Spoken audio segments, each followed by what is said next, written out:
Handling your money wisely. The blessing of the Lord makes one rich. Proverbs 10:22. There are about 500 Bible verses on prayer and more than 2,000 on handling money and possessions. It's a make or break issue. It's no surprise that money related issues are often cited as a reason for divorce. And there's good reason for this. Money and stress often go hand in hand. The Bible says, the blessing of the Lord makes one rich. Not only does God expect us to make money, but when we honor Him, He will help us to make more. But there is a right and a wrong way to do it. The Bible teaches that money should come by hard work. He who has a slack hand becomes poor, but the hand of the diligent makes rich. Proverbs 10:4. Wealth gained by dishonesty will be diminished, but he who gathers by labor will increase. Proverbs 13:11.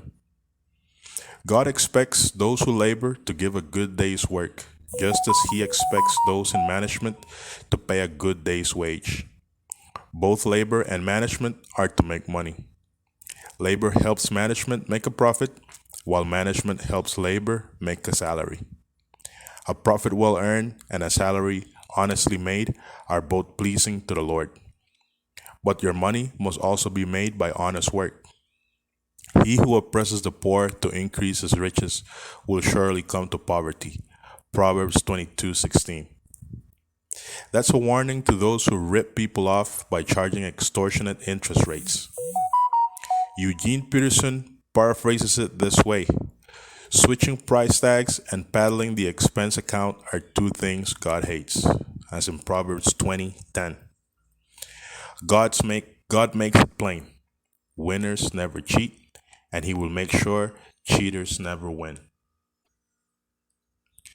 God gives you power to get wealth. Deuteronomy 8:18. Next to teaching your children how to walk with God, you will never teach them a more important life lesson than how to handle their money wisely. Dr. James Merritt writes, we began teaching our kids early these principles of industry, honesty, and responsibility. Here are a few methods we used, which I recommend to you. Number one, give your kids some jobs early on without pay, such as making up their beds, picking up their toys, and cleaning their rooms. Inspect their room each time, encouraging them as much as possible, but also letting them know the standard of quality that's expected. No sloppy bed, toys left on the floor, etc. This will begin to teach them the value of work, the fulfillment of doing a job well, and the discipline of following the commands of someone in authority. Number two, as your kids get older, choose some jobs they're capable of doing. Polishing shoes, washing the car, vacuuming the floor, etc. And settle on fair compensation. This will begin to instruct them in the value of money and reinforce the rewards of a job well done. Again, have an understood standard of quality that's expected and don't pay them until the job's completed properly.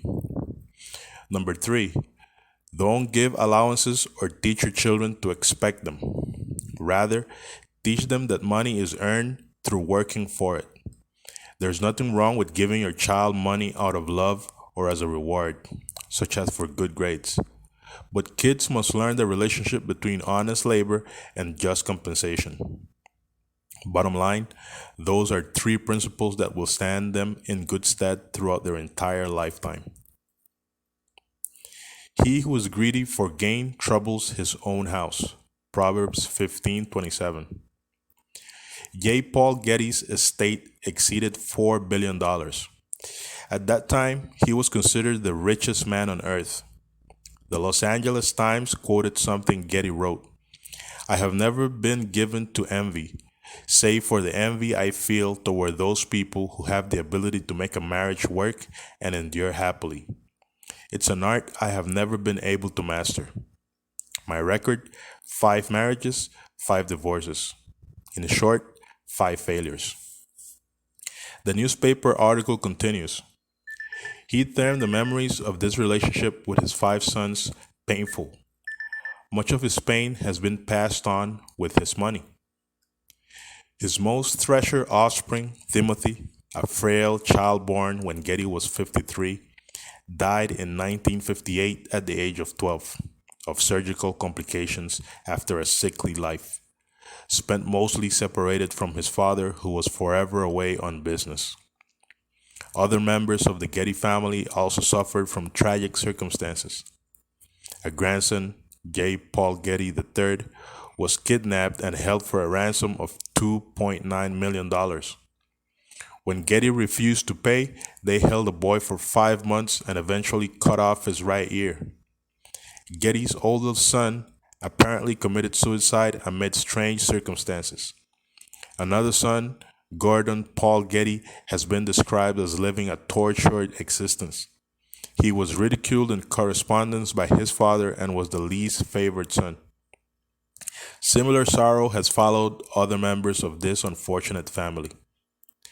Putting money first and family second make you nothing more than a wealthy failure. So if you have been sacrificing your family for your career, start making changes. Don't look back, rich but regretting having lived for the wrong things.